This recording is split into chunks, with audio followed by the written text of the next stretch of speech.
No, buenos días a todos, gracias. Espero que tengamos una gran mañana hoy de trabajo y aprendizaje.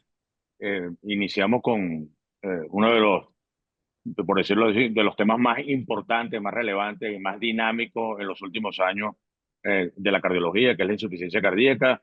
Allí tenemos a cargo a dos talentosísimos cardiólogos venezolanos, a Emilia y a Luis, que han estado encargados de la sección también en los últimos años. Y de hecho, Venezuela cuenta ahora con una especie de guidelines particulares para Venezuela, que fueron ensambladas con una gran calidad tanto académica como visual, y valdría la pena que siempre la revisaran.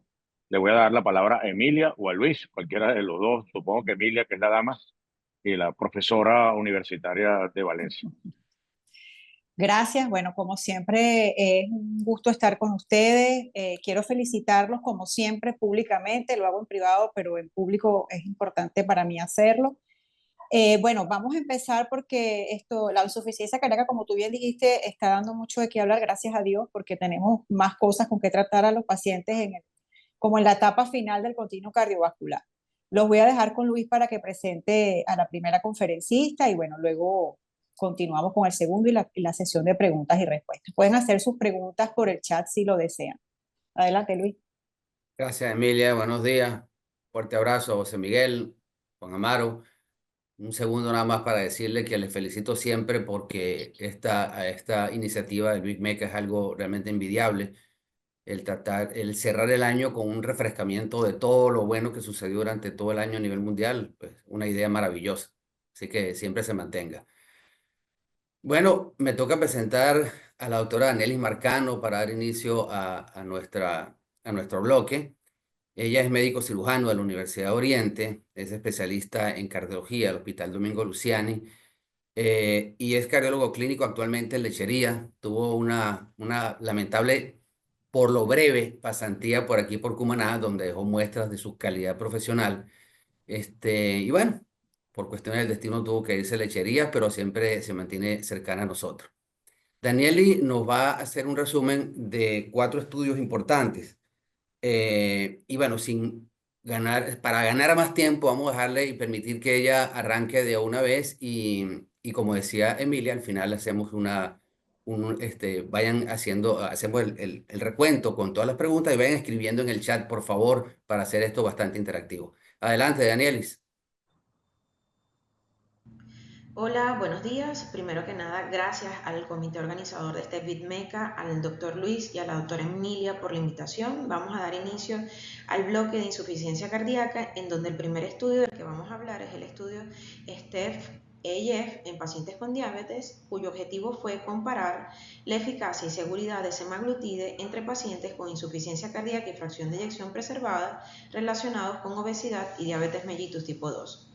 Se incluyeron 616 pacientes de 108 centros de 16 países que tuviesen insuficiencia cardíaca y fracción de eyección mayor o igual a 45 con un índice de masa corporal mayor o igual a 30, diabéticos tipo 2, a recibir semaglutide 2.4 miligramos vía subcutánea una vez por semana versus placebo con un seguimiento de 52 semanas. Los puntos finales primarios fueron cambio en la puntuación clínica resumida del cuestionario de miocardiopatía de Kansas City y cambio porcentual en el peso corporal. Los resultados en el cambio medio del cuestionario de Kansas City a la semana 52 fueron 13.7 puntos en el grupo semaglutide versus 6.4 puntos en el grupo placebo, con una diferencia estimada de 7.3 puntos que fue estadísticamente significativa. En cuanto al cambio medio en el peso corporal a la semana 52, hubo una reducción porcentual de menos 9.8 puntos en el grupo semaglutide versus 3.4 puntos en el grupo placebo, con una diferencia estimada de menos 6.4 puntos que fueron estadísticamente significativos. Es por eso que en este estudio se concluye que entre los pacientes con insuficiencia cardíaca y fracción de eyección preservada relacionados con obesidad y diabetes, semaglutide produjo mayores reducciones en los síntomas relacionados con la IC y las limitaciones físicas y una mayor pérdida de peso al cabo de un año en comparación al placebo. El siguiente estudio es el estudio SUMMIT, cuyo objetivo fue evaluar los efectos a largo plazo de tirzepatide, un agonista dual GIP y GLP-1, sobre los principales resultados adversos de insuficiencia cardíaca. Se incluyeron 731 pacientes con insuficiencia cardíaca y fracción de eyección mayor o igual a 50 e índice de masa corporal mayor o igual a 30. Fueron randomizados a recibir 1 a 1 15 miligramos vía subcutánea semanal de tirzepatide versus placebo con un seguimiento de al menos 52 semanas. Los puntos finales primarios fueron combinado de muerte adjudicada por causas cardiovasculares o un evento de empeoramiento por insuficiencia cardíaca y el cambio desde el inicio hasta la semana 52 en la puntuación de resumen clínico del cuestionario de miocardiopatía de Kansas City. En cuanto a los resultados del compuesto de muerte por causas cardiovasculares o un evento de empeoramiento por insuficiencia cardíaca, ocurrieron 36 eventos en el grupo de tirzepatide versus 56 eventos en el grupo placebo, y esto fue estadísticamente significativo a favor de tirzepatide. Y en cuanto al cambio en la puntuación del cuestionario de miocardiopatías de Kansas City, hubo un aumento en la puntuación a favor de tirzepatide con 19.5 puntos versus 12.7 puntos en el grupo placebo, con una diferencia entre grupos de 6.9 puntos que fue estadísticamente significativa. Es por eso que en este estudio se concluye que la tirzepatide redujo el riesgo de muerte cardiovascular y empeoramiento del IC y mejoró el estado de salud en los pacientes con insuficiencia cardíaca y fracción de eyección preservada y obesidad. El siguiente estudio es el estudio BNS. Es un estudio cuyo objetivo fue caracterizar la seguridad, la tolerabilidad, la biodisponibilidad relativa y la farmacodinamia del aerosol nasal de bumetanida en comparación con la bumetanida oral e intravenosa. Se incluyeron 68 voluntarios sanos alojados en instalaciones durante 10 días y fueron repartidos en estos 4 periodos para recibir dosis de bumetanida bioral, que corresponde a la R, T, que corresponde a bumetanida nasal, e IV, que corresponde a bumetanida intravenosa. Se aplicó un periodo de lavado de 48 horas entre cada periodo de tratamiento y se hicieron mediciones de orina total, natriuresis y excreción de sodio, así como mediciones de electrolitos, electrocardiograma y signos vitales. El punto final primario fueron las concentraciones máximas de las formulaciones orales frente a las nasales y el área bajo la curva de concentraciones plasmáticas de las formulaciones orales frente a las nasales. Y la bumetanida nasal demostró bioequivalencia estadística frente a la bumetanida oral con respecto a las concentraciones máximas. Asimismo, con respecto al área bajo la curva, la bumetanida nasal demostró bioequivalencia estadística frente a la bumetanida oral. Es por eso que se concluye que la bumetanida nasal ofrece una vía no verdosa para administrar terapia con diuréticos de ASA en el ámbito ambulatorio. El último estudio es el estudio RALIS-K, en donde el objetivo fue evaluar si el ciclosilicato de sodio y circonio permite el uso de antagonistas de receptor de mineralocorticoides en pacientes con insuficiencia cardíaca y fracción de eyección reducida e hipercalemia prevalente o de alto riesgo. Se incluyeron 365 pacientes, de los cuales 202 posteriormente fueron aleatorizados. Hubo un periodo de preinclusión en donde se dividieron la cohorte 1 con hipercalemia y la cohorte 2 con riesgo de hipercalemia. La cohorte 1 con hipercalemia inició circonio y posteriormente al normalizar potasio se tituló la dosis de espironolactona. Y en la cohorte 2 se inició la titulación primero de espironolactona y posteriormente se inició el circonio cuando el potasio estuviera por encima de 5.000 equivalentes litros. Fueron randomizados posterior un grupo 1 a 1, el grupo de circonio con espironolactona versus placebo más espironolactona durante 6 meses. Y hubo un periodo de seguimiento y chequeo de una semana posteriormente a la aleatorización. El punto final primario en este estudio fue la proporción de participantes con respuesta óptima al tratamiento, que era dada por normocalemia, espironolactona mayor o igual a 25 miligramos al día, sin rescate de hipercalemia desde la primera visita hasta los meses 1 o 6. Y en cuanto a los resultados del porcentaje con respuesta óptima al tratamiento, estuvo a favor de circonio con 71.2% versus 35.7%, lo cual fue estadísticamente significativo.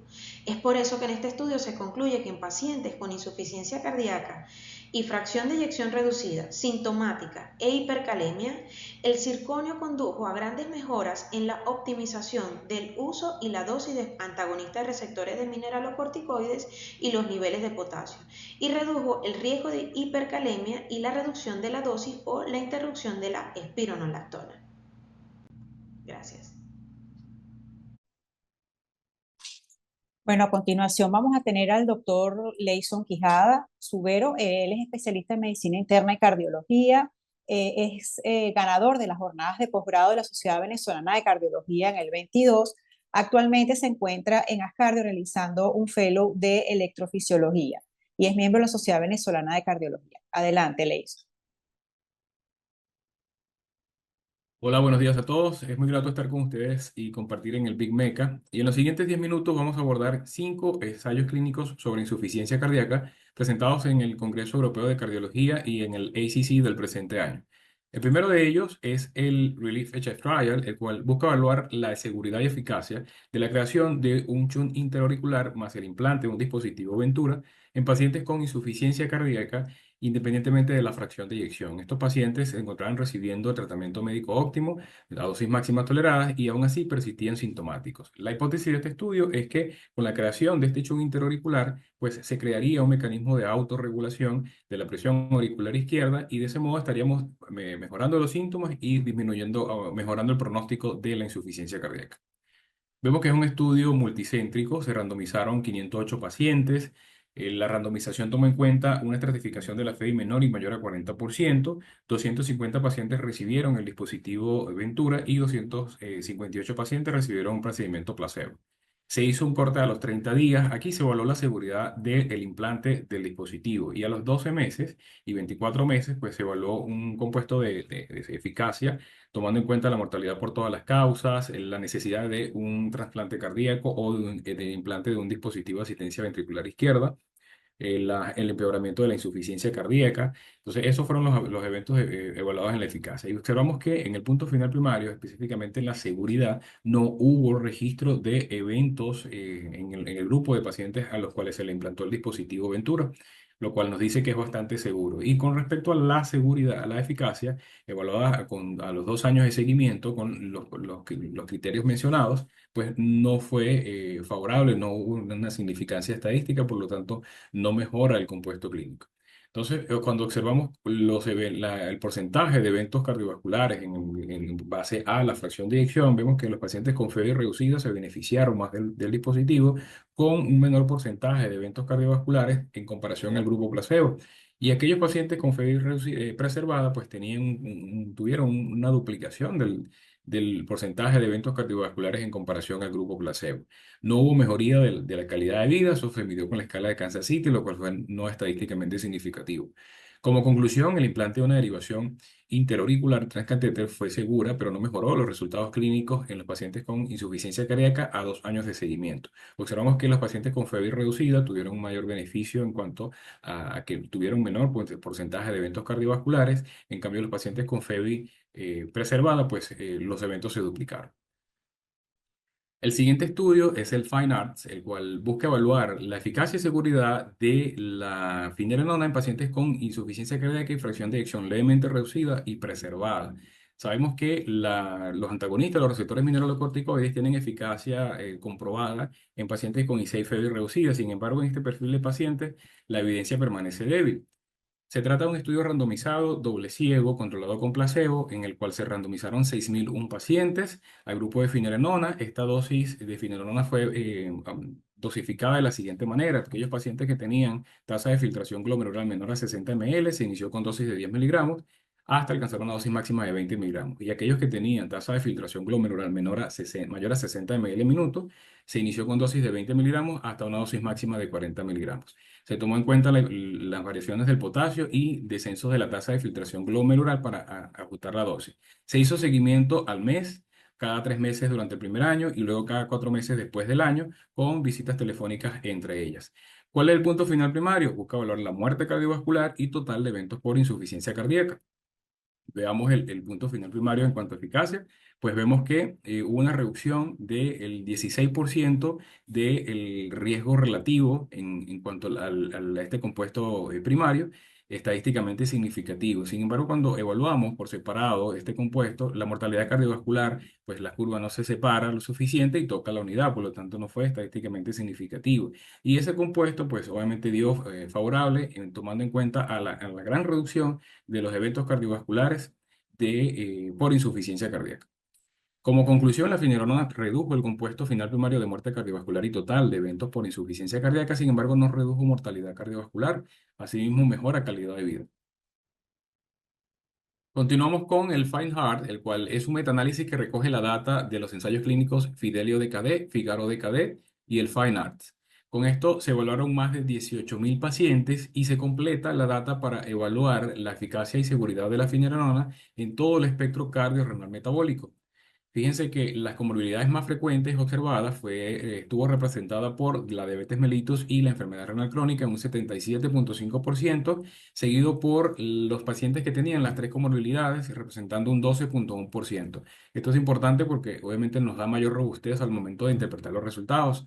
Entonces, veamos fue el punto final primario. Aquí se evaluó la mortalidad cardiovascular y pues observamos que no fue estadísticamente significativa. Sin embargo, cuando observamos el punto final secundario, vemos que la mortalidad por todas las causas tuvo una reducción de 9% estadísticamente significativo. Se observó reducción de la hospitalización por insuficiencia cardíaca y asimismo redujo el compuesto renal evaluado en este perfil de paciente.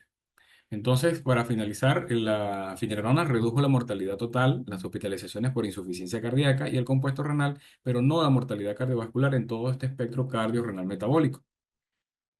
Continuamos con los antagonistas de los receptores mineralocorticoides en insuficiencia cardíaca, un metaanálisis a nivel de paciente individual. Acá se evaluaron 4 estudios, 2 en IC con FEBI reducida y 2 en IC con FEBI levemente reducida y preservada, como fue el RAILS y el énfasis evaluando espironolactona y esplenona en pacientes con IC FEBI menor a 35 y 30%, y el TOPCAT y el FINE-ARTS evaluando espironolactona y finerenona en pacientes con FEBI mayor a 45 y 40%. Observamos que el punto final primario estuvo evaluado por un compuesto de mortalidad cardiovascular y primera hospitalización por insuficiencia cardíaca. Observamos que ese compuesto pues, dio estadísticamente significativo tanto en IC con FEBI reducida y levemente reducida y preservada, sin embargo con mayor beneficio en la FEBI reducida.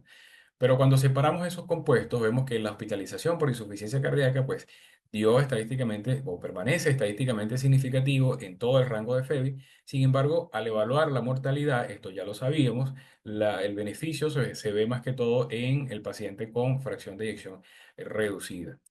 Observamos también en el punto final secundario la mortalidad por todas las causas, donde se observa un beneficio claramente en los pacientes con IC y FEBI reducida, usando esplenona y espironolactona. Y como conclusión, bueno, este metaanálisis reafirma aún más el beneficio de los antagonistas de los receptores mineralocorticoides en insuficiencia cardíaca. Pudiésemos decir que los antagonistas de los receptores mineralocorticoides esteroideos reducen el riesgo de muerte cardiovascular u hospitalización por insuficiencia cardíaca en pacientes con IC-FEBI reducida, y aquellos antagonistas de los receptores mineralocorticoides no esteroideos reducen el riesgo en pacientes con IC y FEBI levemente reducida y preservada. Hubo un incremento de la hipercalemia, sin embargo, el porcentaje de hipercalemia severa fue bastante bajo. Y ya para finalizar, abordaremos el estudio Helios-B, el cual evalúa la eficacia y seguridad del vutrisiran en pacientes con cardiopatía amiloide por transtirretina. Este fármaco tiene un mecanismo de acción conocido como ARN de interferencia, el cual va a producir una inhibición de la síntesis hepática de la proteína transtirretina. De esta manera se disminuye los valores séricos de dicha proteína y en teoría debería disminuir la progresión de la enfermedad. Se trata de un estudio randomizado, doble ciego, placebo controlado, en el cual la población incluida, el 40% recibía tratamiento con tafamidis, que es el fármaco actualmente aprobado para la enfermedad. Se randomizó 1 a 1 a recibir vutrisiran 25 miligramos subcutáneo cada 3 meses versus placebo.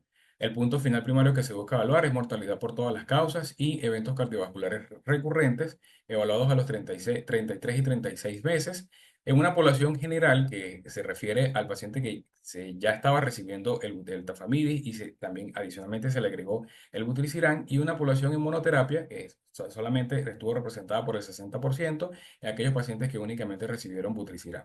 Se evaluó también mortalidad por todas las causas a los 42 meses y escalas que miden progresión clínica de la enfermedad.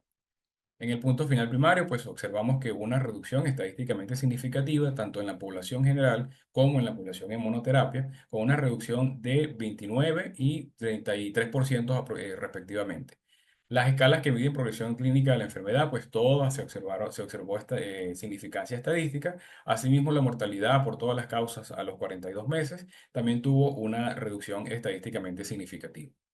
Esta lámina es importante mencionarla, como es el beneficio consistente a nivel de todos los subgrupos especificados. Y fíjense que los pacientes que más se beneficiaron fueron los pacientes menores de 75 años, aquellos que no estaban recibiendo tafamidis de base, aquellos que tenían una clase funcional menos severa y valores de péptido NT-proBNP menos elevados. Significa que estos pacientes eran los que estaban en estadios tempranos de la enfermedad y esos fueron los que más se beneficiaron. Eso es importante tomarlo en cuenta.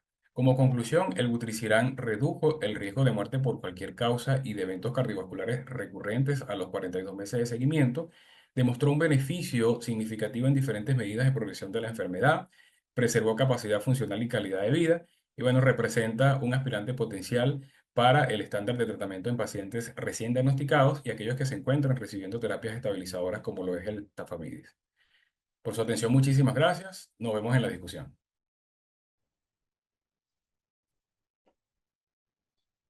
Bueno, excelente ambos. Quiero felicitarlos de verdad porque los dos estuvieron excelentes, de verdad que sí. Estos chicos Qué son unos buena tigres presentación. hablando, sí. Qué buenas presentaciones, de verdad. Increíble, pareciera que Impecable, tuvieran 100 años haciendo presentaciones. Ujú. im- Insólito. impecable, impecable. Los felicito de verdad. Bueno, empecemos, Luis. Dame chance. Ok, vamos a empezar con Danieli, ¿verdad, Emilia? Primero las damas. Claro. Bueno, Danieli, como me uno las palabras, impecable la presentación. Cuéntame algo, Danieli. La verdad que a mí me apasiona mucho el tema de los agonistas LP1 y el tratamiento hacia la insuficiencia cardíaca y función sistólica preservada. Cuéntame, ya nosotros en este año el año pasado nos habíamos enterado de lo que es el STEP en pacientes sin diabetes. Ahora nos presenta el estudio de pacientes con diabetes. ¿Qué diferencias ves en ellos, y cuál es tu punto de vista referente a esto? O sea, ¿hacia dónde van estos medicamentos, y qué impacto pudiese tener en nuestra práctica clínica diaria nosotros como cardiólogos? Bueno, definitivamente este estudio llegó para sumarse a los resultados del estudio STEP en pacientes obesos sin diabetes, en donde en cuanto a similitudes en los puntos finales primarios, en cuanto al cambio del cuestionario de Kansas City fue similar. En cuanto a la reducción de peso, es importante mencionar que hubo una disminución de peso menor en este estudio en comparación a el estudio STEP en pacientes obesos, pero a pesar de que hubo esta diferencia, es importante que hubo una reducción de peso, pero también hubo disminución en los eventos de insuficiencia cardíaca, si bien estos no fueron de alguna forma, tuvieron un impacto estadístico o la cantidad de pacientes no tuvo un impacto estadístico como para hablar de eventos clínicos en cuanto a insuficiencia cardíaca. Yo pienso que el beneficio de estos fármacos no solo viene con la reducción de peso, sino que también viene dado con disminución en los eventos de empeoramiento de insuficiencia cardíaca. Ok, ese es un punto importante. Disculpa que te interrumpa, Danieli, porque quizás un punto de lo que siempre se ha comentado es que estos medicamentos lo que hacen es bajar de peso y al bajar de peso generan beneficio. O sea que, como tú y yo habíamos conversado en otras oportunidades, probablemente cualquier medicamento o cualquier método que nos haga bajar de peso podría tener los mismos resultados. Te pregunto. Bueno, esto es una brecha para investigarlo porque no hay fármacos que se hayan probado para reducción de peso. O sea, no hay otros fármacos o otras investigaciones que podamos comparar, pero en lo que es importante Y o C. en IC, en insuficiencia cardíaca. Esto todavía abre una línea de investigación en la que debamos probar fármacos para la reducción de peso y si realmente eso interviene en la mejoría clínica, porque aquí los puntos finales primarios que fueron duros fueron ver lo que era la mejoría en la limitación física del paciente, en la calidad de vida del paciente, pero no tuvo una significancia estadística fuerte como para hablar en mejoría de eventos de insuficiencia cardíaca, a pesar de que sí los mejoró. Y eso es lo que apunta que pareciera ser realmente la molécula, no solo en la reducción de peso, sino que también en eventos clínicos, ser importante. Y hay una cosa que por lo menos los investigadores en este estudio trataron de poner un peso importante, que estos pacientes también tenían inhibidores de la ISGLT2 que están aprobados como pilar fundamental en el tratamiento de insuficiencia cardíaca, y los beneficios estuvieron dados no solo para el que recibía inhibidores de la ISGLT2, sino también para los que no lo recibían. Es decir, que pareciera ser un efecto de la molécula en donde no solo la reducción de peso, sino que también puede haber intervención en lo que es la reducción de la inflamación, en la resistencia, mejoría de la resistencia a la insulina, que es típica en estos pacientes, por lo menos diabéticos. O sea, tú Sí, quieres decir, yo sí quiero decir aquí que este grupo de fármacos ha demostrado modificar lípidos, disminuir presión arterial, disminuir proteína C reactiva, o sea, disminuir inflamación y aterosclerosis. Entonces, no solamente es una pérdida de peso, hay una intervención metabólica de estos fármacos que está haciendo su efecto también. No solamente es que perdió peso el paciente y por eso mejoró, ¿ok? Eso es importante de resaltar. eso es excelente, Emilia, excelente. Oye, Emilia siempre nos va un paso adelante. Este, Tienes toda la razón, Emilia. Pues, entonces vamos a aprovechar, Emilia, porque háblame entonces, Danieli, vamos a enlazar el estudio Summit, ¿ok? Dime la diferencia ahora, o coméntanos la diferencia, qué suma el Summit, qué suma el Summit, qué diferencia hay, y háblanos de eso que acaba de decirnos Emilia, por Eso favor. pareció un trabalengua, Luis. Ajá, Suma el sí, Summit. sí. Déjeme ¿Qué suma el intentar ver Summit? más o menos aclararlo un poco. Bueno, la diferencia en el Summit, que se prueba el tirzepatide, que es un agonista dual GIP y GLP-1, los puntos finales primarios fueron diferentes. O sea, si bien en el STEP los puntos finales primarios fueron cambio en el cuestionario de Kansas City y cambio en el porcentual en el peso, los puntos finales primarios en tirzepatide fueron un compuesto dual de mortalidad y empeoramiento por insuficiencia cardíaca, y en segundo lugar el cambio en el cuestionario de Kansas City. Entonces, es un estudio que trató de probar como punto final primario el compuesto combinado de mortalidad, eventos clínicos, en comparación a el STEP, pero los resultados fueron significativos, pues, en cuanto tanto en mejoría de la calidad funcional del paciente como en el compuesto combinado de mortalidad, aunque fue a expensas de mejora, el empeoramiento de los pacientes con insuficiencia cardíaca. O sea, no disminuyó la No hubo, mortalidad. no hubo beneficio muerte. No hubo beneficios en mortalidad. Pero, Esto fue a expensas en la mejoría del empeoramiento por insuficiencia cardíaca. ok, y fíjate lo que decía Emilia, lo enfatizo, en este estudio hubo una disminución de la proteína C reactiva, ¿cierto? En ambos estudios hubo una disminución de ese marcador inflamatorio, tanto para la semaglutide como para la tirzepatide, y estos ambos fueron estadísticamente significativos. O sea que sí pareciera ser un efecto realmente del fármaco en mejoría de la inflamación del proceso de la enfermedad en general. Y la pérdida Excelente. de peso con tirzepatide es mucho mayor que con las otras incretinas, ¿no? Eso también es importante. Aproximadamente diferencia en un 11%. Lo que pasa es que en el STEP en pacientes obesos la diferencia fue de un 10%, o sea, equivalente, pero en este de diabéticos y obesos fue un poco menor en Sí, lo que pasa es que el comparación. diabético pierde menos peso que el no diabético. Por eso es que hay diferencia. Muy bien, ¿quieres, Emilia, seguimos para dejar un descansito ahí a Daniel? A Danieli. Sí. Bueno, mira, tenemos varios trabajos con antagonistas de los mineralocorticoides y creo que es importante porque se está abriendo una puerta de tratamiento en la preservada con estas drogas.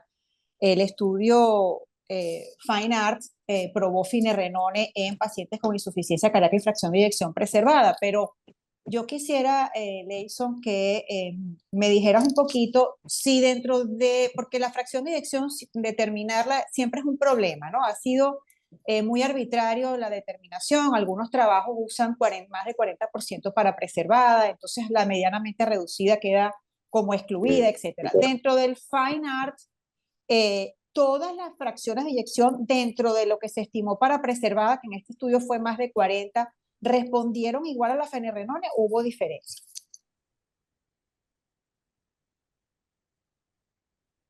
Creo que Leison está... Sí, hola, buenos días a todos. La pregunta se oyó un poco entrecortada porque estoy conectado solamente con la señal de digital. El internet falló justo al momento de la charla. Pero sí, definitivamente el efecto a nivel del paciente con IC preservada es importante, fue diferente porque los pacientes que se tomaron en cuenta, hubo un porcentaje variable de acuerdo a la fracción de eyección que ellos tomaron como preservada. Aquellos pacientes que tenían menor de 50% de FEBRI, representó ese estudio el 36%. Entre 50 y 60% de FEBRI, los pacientes incluidos representaron el 44%. Y aquellos pacientes que tenían más de 60% de fracción de eyección, apenas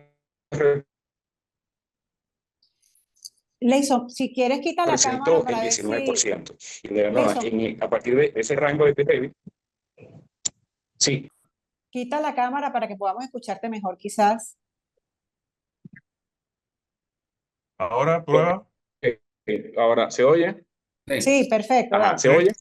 Sí, sí. Ok, ok, bueno, como les comentaba, el porcentaje de pacientes incluidos en la muestra del Fine Arts, de acuerdo a los diferentes rangos de FEI preservada, pues varió mucho y hubo mayor beneficio en aquellos pacientes que tenían menor de 60% en comparación a aquellos que tenían mayor a 60%. Sin embargo, obviamente, esto puede estar influenciado o sesgado por el porcentaje de pacientes que fue involucrado en uno u otro grupo.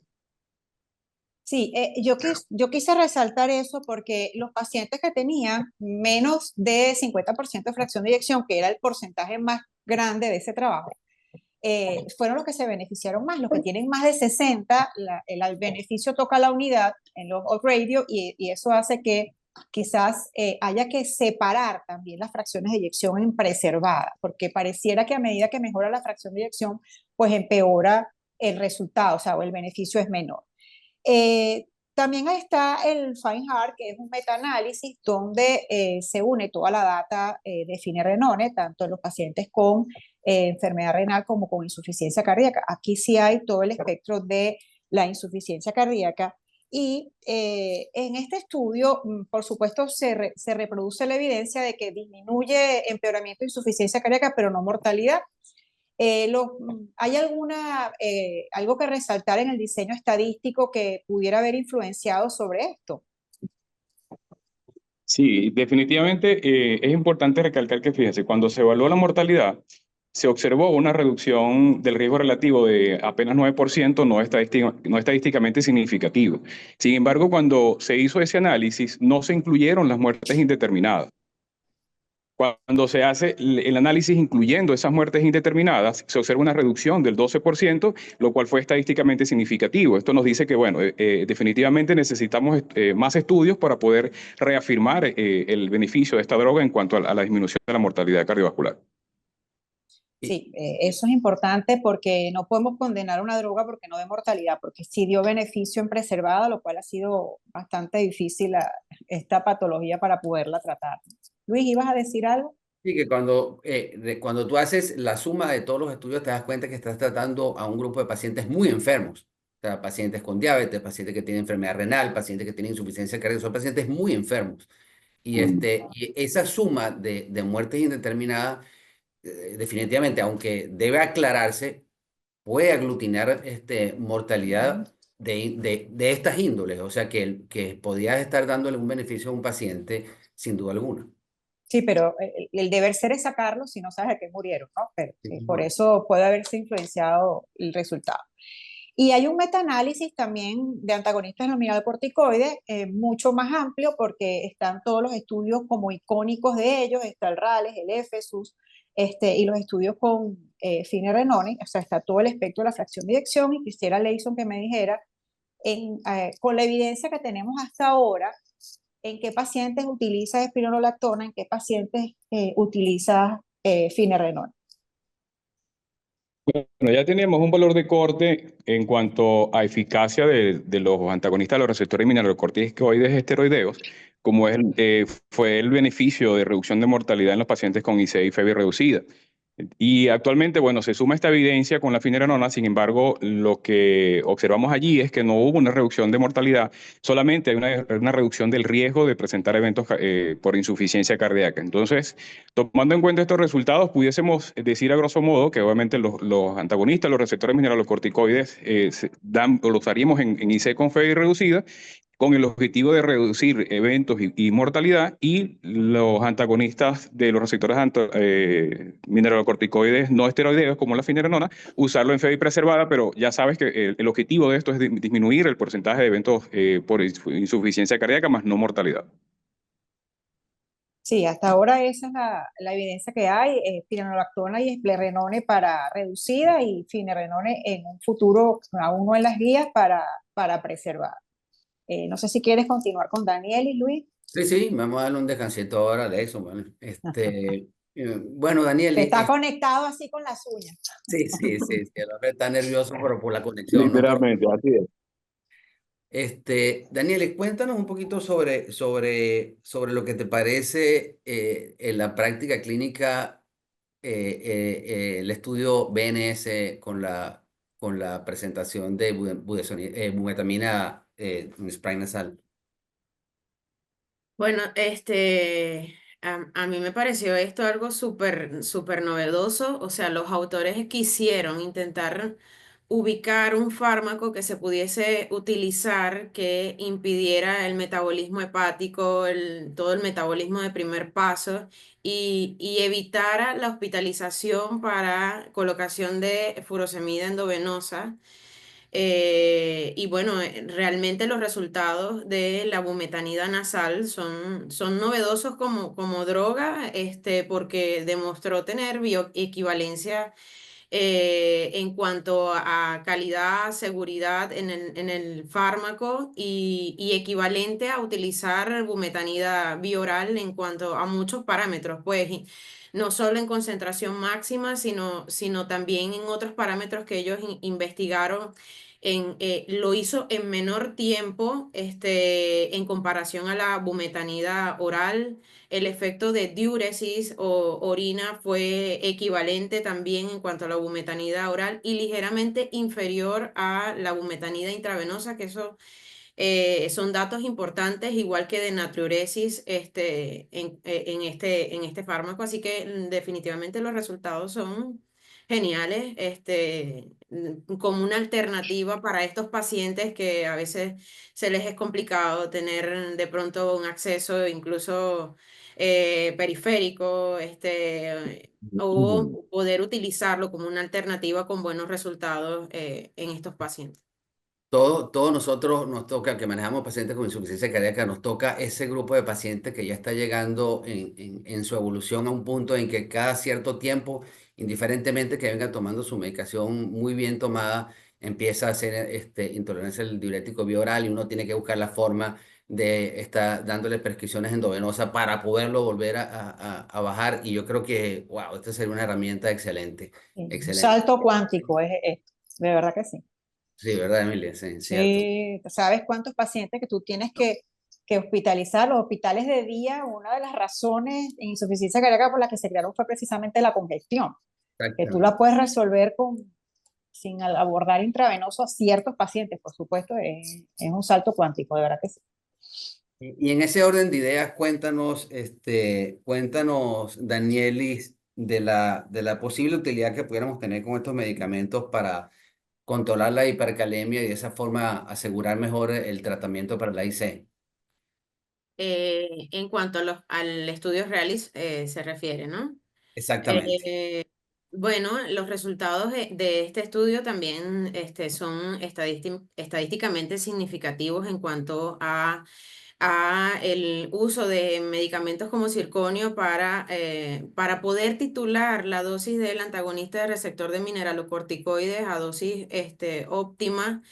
Y aún así teniendo, por lo menos en este caso de este estudio que utilizaron pacientes tanto con hipercalemia como pacientes con riesgo de hipercalemia, demostró beneficios en muchos puntos, tanto en la disminución, en evitar el primer episodio de hipercalemia, en disminuir o mantener por mayor tiempo normocalémicos a estos pacientes, en poder titular casi el 80% de los pacientes incluidos pudieron titular la espironolactona, que fue el fármaco utilizado, a 50 miligramos una vez al día.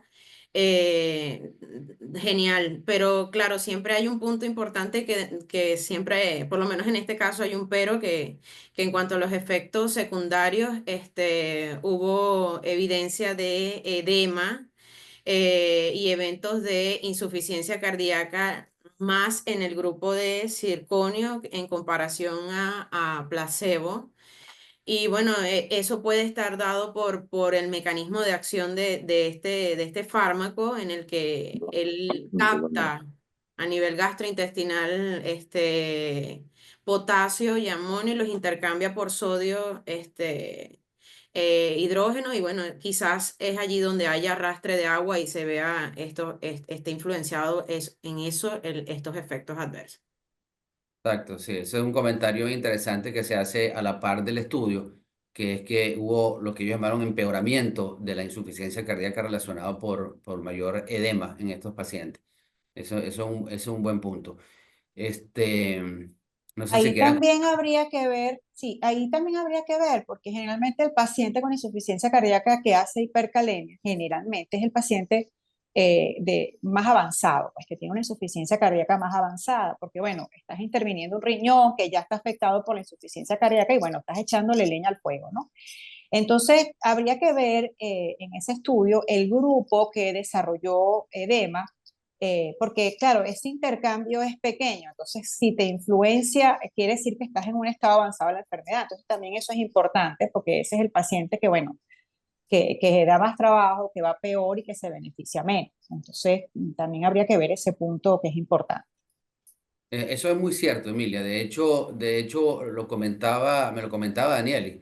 Tú lo viste en el grupo que hizo más edema, Danieli, que era el grupo de pacientes casualmente que tenían a su momento de ingreso niveles más elevados de NT-proBNP, etcétera. Y más ese grupo de pacientes tenía más de 4.000 de NT-proBNP al inicio de la aleatorización, pues. Claro, eso es un Estaban riñón. peor. Eso es un riñón que está peor que nunca porque en la descompensación. Y un paciente que viene más enfermo, efectivamente. Sí, mucho más enfermo. Sí. Bueno, tenemos también el estudio Helios. Ayer hablábamos de tratamientos para la amiloidosis. Este también es un estudio relacionado con tratamiento con butricidad, que es una nueva propuesta para el tratamiento de los pacientes con amiloidosis por transtirretina. Y quisiera saber, Leison, que me dijeras qué pacientes son los que se beneficiarían de esta nueva intervención. Sí, bueno, como mostré en una de las láminas de la presentación, existe un análisis de subgrupos y el beneficio de acuerdo a esas características. Y vimos que los pacientes que tenían por lo menos menor a 75 años, aquellos pacientes que no estaban recibiendo tafamidis, que es el estabilizador aprobado actualmente para la enfermedad, lo que pudiese decir que esos pacientes que se incluyeron apenas estaban en estadios tempranos de la enfermedad, aquellos que tenían la clase funcional no tan empeorada y los niveles de NT-proBNP más bajos, pues fueron los que más se beneficiaron y pudiese ser que la clave esté allí en hacer ese diagnóstico temprano y iniciar el tratamiento para poder observar y obtener un beneficio más notable en estos pacientes. Sí, bueno, ahí es lógico que se beneficien los que están iniciando la enfermedad, porque sabemos que es una Correcto. enfermedad donde se depositan proteínas. Y hay que aclarar que, bueno, los que venían recibiendo tafamidis, pues no se les puede quitar por razones éticas, pues es el medicamento aprobado para el Correcto. tratamiento y tú no se lo puedes quitar. Y claro, el Es beneficio a en ti. los que no recibían nada, pues claro, también tiene que ser mayor. Entonces, lo que habría que ver es si la combinación es mejor que uno de ellos solo, pues, pero para eso hace falta como otro Sí, trabajo. realmente en este estudio no se pudo hacer esa comparación tomando en cuenta de que los pacientes que ya venían recibiendo tafamidis no fueron asignados aleatoriamente. El 40% que estaba recibiendo en el grupo de base. Y adicionalmente a eso, aparte de que no fue aleatorizado, la potencia de la cantidad de pacientes que estaban recibiendo tafamidis no fue suficiente como para realizar un análisis y observar si hubo significancia estadística en este grupo de pacientes usando tafamidis solo. Exacto, pero sería interesante en el futuro saber eso. Sí, correcto. Teóricamente ellos tendrían un efecto complementario porque tienen dos mecanismos de acción diferentes. Uno es un Exacto. silenciador y el otro es un Y el estabilizador. Y estabilizador. afortunadamente tú puedes ahora hacer medidas de TTR sérica y eventualmente eso pudiera permitirte titular la intervención farmacológica de alguno de los dos. Pero Ujú. probablemente yo me inclinaría por usar un silenciador porque, Sí, claro, bueno, tendría más beneficio y actualmente, teóricamente bueno, porque lo que ha interviene demostrado. justo en la generación de la proteína anómala en el hígado. Sí.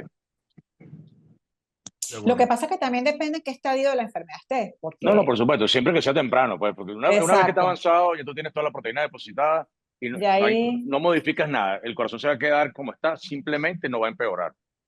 exacto. Por lo que, Exacto. claro, Bien. incrementar la facilidad de diagnóstico temprano te hace facilitar la intervención farmacológica precoz. Y allí es donde vas a Correcto. modificar la enfermedad, ¿verdad? Y eventualmente, bueno, a partir del CRIPS, eventualmente incluso la vas a poder curar, pues. Pero Sí, esto va a ser Correcto. una combinación de drogas. Con la presentación de ayer, de pues acuerdo. con Sí. el sistema CRISPR-Cas se observa que si, obviamente curamos la enfermedad silenciando completamente el gen. Total, total. Sí. Bueno, por último tenemos el estudio RELIEF, donde se utilizó un dispositivo para hacer un shunt interauricular en los pacientes con insuficiencia cardíaca. Se preespecificaron el grupo de reducida y preservada. Y bueno, los resultados del estudio fueron buenos para uno y malos para otros. Y quisiera saber en qué pacientes Leison está viva aún esta técnica o pudiera seguir viva y estudiándose para mejoría sobre todo de síntomas en los pacientes con insuficiencia cardíaca. Sí, fíjate que dentro de las características basales de los pacientes incluidos estaban aquellos pacientes con IC que ya estaban recibiendo el tratamiento médico óptimo a dosis máximas toleradas y que aún así persistían sintomáticos.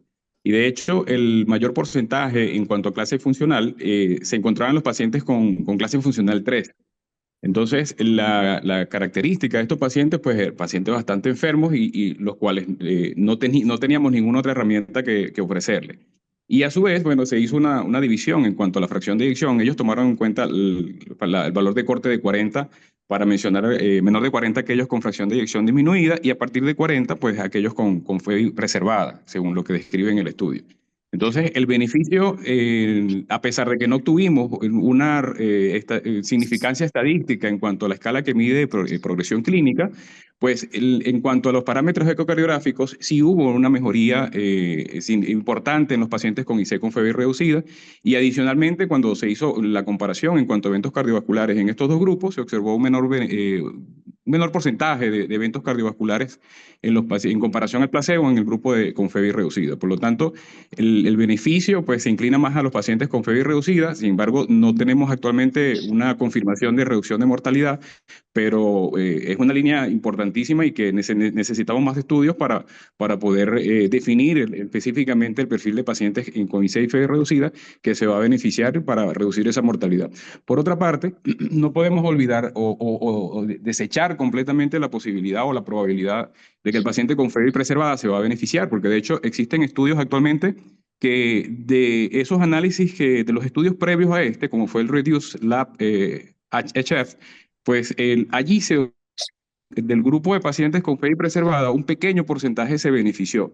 Y a partir de allí, de ese análisis, tomando en cuenta, evaluando las características que favorecieron el beneficio en estos pacientes, se lleva a cabo un estudio que actualmente está en camino para evaluar si realmente esos pacientes tienen, o por lo menos un pequeño o selecto grupo de pacientes con ciertas características, va a tener un beneficio con el uso de este dispositivo. Sí, lo que pasa es que yo creo que el problema del estudio es que se mezclaron dos patologías prácticamente, porque la Sí, fisiopatología correcto. de la reducida es diferente a la preservada. Y bueno, Exacto. pareciera que el CHUM puede beneficiar más a la reducida, pero realmente el estudio probó seguridad, el dispositivo es seguro. Y lo otro es que las características de los pacientes son muy particulares, tanto desde el punto de vista clínico, son pacientes que tenían todo tratamiento, todos los dispositivos y aún así seguían sintomáticos. Y estos son pacientes que es muy Correcto. difícil intervenir con éxito en algo nuevo. Y lo otro es que la anatomía tenía que permitir abordar el septum porque vas a intervenir el septum con un dispositivo, ¿no? Entonces, pero creo que no se debe dejar morir la técnica, o sea, creo que pudiera ser una herramienta No, realmente para no. aquellos pacientes en etapa avanzada de la enfermedad donde puedes hacer muy poco, ¿no? Y al final pareciera que para este tipo de técnica se va a tener que buscar y seleccionar al paciente específico que pudiera ser ayudado con esa técnica y no es algo que que deba masificarse para el uso de insuficiencia cardíaca, sino que se tiene que buscar con mucha selección cuál va a ser el perfil real del paciente, sobre todo anatómico, desde el punto de vista ecocardiográfico, que pudiese mejorar con esta técnica. Me da la impresión de que Sí, puede y ser. reducido, Exacto. preservado no creo que Sí, sea buena idea el CHUM. exactamente. Claro, Aunque claro. esto Yo, yo- nos recuerda también la parte de la historia de la parte de la resincronización, en que inicialmente cuando se implantaba un resincronizador a los pacientes con IC, pues no se tomaron o no se clasificaron bien los criterios y por eso hubo una gran cantidad de pacientes que no respondía. Y actualmente, bueno, vemos que existen criterios muy selectivos para los pacientes que sí se van a beneficiar y probablemente esto sea una historia muy semejante. Eso es una buena historia, De eso es una acuerdo. narrativa, exactamente. sí, yo creo Se que, le bueno, salió lo electrofisiólogo. Sí, sí, sí, sí, sí. sí, el hombre está estudiando. El hombre tiró una puñita final ahí de despedida electrofisiológica. De todas maneras, me gustaría destacar que este dispositivo, claro, imposible de aplicación masiva, y ahora nosotros tenemos este cambio de paradigma, particularmente de la insuficiencia cardíaca más frecuente, que es la insuficiencia cardíaca con fracción de eyección preservada con estos medicamentos. Y aquí sí hay un cambio de paradigma definitivo con los LP1, eh, porque la disminución de peso pareciera no ser la única responsable, ya lo dijeron. De hecho, hay un estudio colateral de resonancia magnética en el estudio Summit. Hay un estudio de resonancia magnética interesantísimo donde hubo una disminución de la masa ventricular de hasta el 10% en apenas un seguimiento de un año, y hubo una disminución de la grasa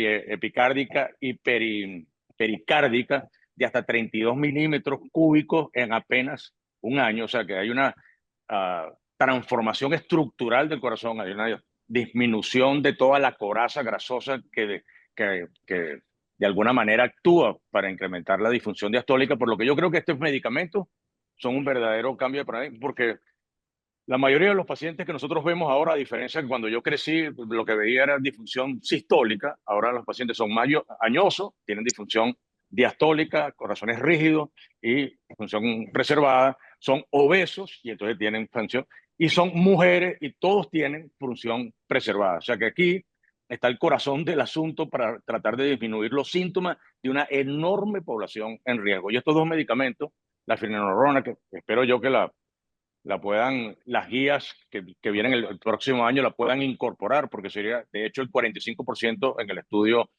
Fine Arts fueron mujeres, que no es frecuente, pero es que las mujeres hacen mucha insuficiencia cardíaca con fracción Con de preservada, sí. eyección preservada, y hay un porcentaje importante de sobrepeso en ella. Entonces aquí hay un mundo muy interesante de transformación del tratamiento de la insuficiencia cardíaca, porque nosotros en la sistólica aparentemente hemos alcanzado niveles de éxito enormes. Ahora hay que dedicarle un tiempo a estas dos, y estas dos incorporaciones serían interesantísimas, porque tiene SGLT2, GLP1, la combinación de este paciente, de este GLP1 con GP1, que es la del Summit, el medicamento del Summit, más esta posibilidad de la finerenona de rutina, sería interesantísimo para proteger a estos pacientes. Bueno, No, y lo otro es, Un comentario para ir terminando con respecto a la finerenona, que verdad que llama la atención en el metaanálisis del Fine Hard, que incluyó Fidelio, Figaro y el Fine Art. Llama la atención que en el metaanálisis hubo reducción de la mortalidad total, pero no Claro. de la mortalidad cardiovascular. Eso verdad que es bien llamativo ese hallazgo, pero probablemente tenga más beneficio más allá del corazón, definitivamente, esta droga. Pero llama muchísimo la atención que redujo la mortalidad total, pero no redujo la mortalidad cardiovascular. Bueno, mira, ya son las 10 de la mañana. Vamos a cambiar de bloque. Si, tienen 10 segundos para decir algo y despedirse. No, pues en Bueno, 10 no, segundos yo lo que nada. puedo es felicitar a todos y dar las gracias Claro. a Jenny, y a Emilia. 10 segundos No, es lo bueno, más que puedo hacer. yo sí quiero decir que estoy muy orgullosa de Danielis y de Leison, de verdad que excelentes y de verdad que, o sea, me siento súper orgullosa de ustedes. Gracias. Ustedes fueron hoy los 4 fantásticos a propósito de la insuficiencia cardíaca. ¿Viste? Acorde con el tratamiento.